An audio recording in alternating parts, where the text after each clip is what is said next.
Monday morning, June 22nd, 2026.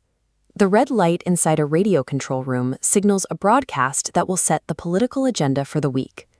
Prime Minister Christopher Luxon dials in to Newstalk ZB.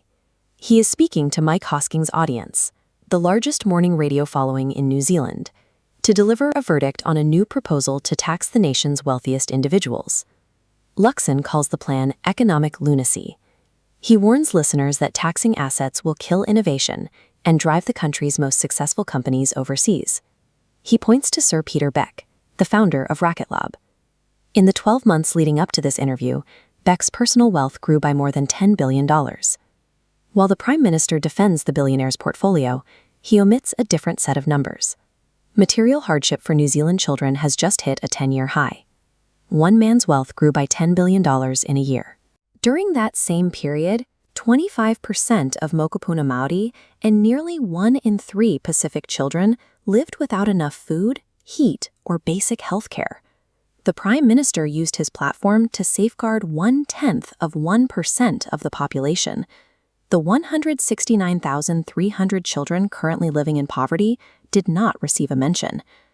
The argument that a wealth tax would force Rākau to flee New Zealand ignores the physical and financial geography of the company. Rākau has been a U.S. entity since 2013.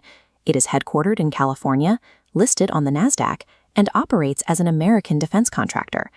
The company relies on over $800 million in Pentagon contracts. Its growth is tied to the U.S. military-industrial complex, not the personal tax rate of its founder in Auckland.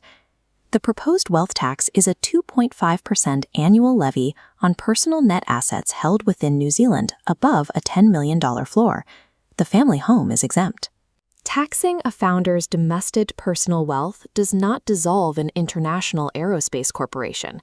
It doesn't close a launch site or cancel a satellite contract. Luxon's warning leveraged the public's aspirations to protect concentrated private wealth. It was a rhetorical move designed to frame the interests of the ultra-rich as the interests of the entire nation.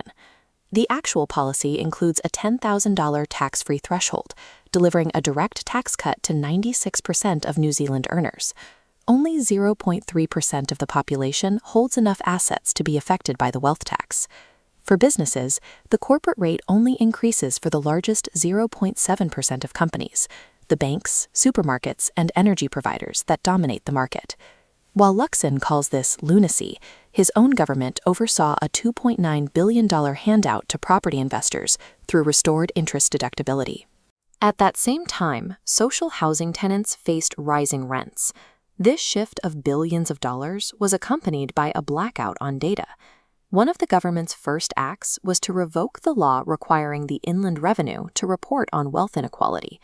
The administration is willing to redistribute massive sums to the landlord class, while simultaneously breaking the tools used to measure the gap between the rich and the poor.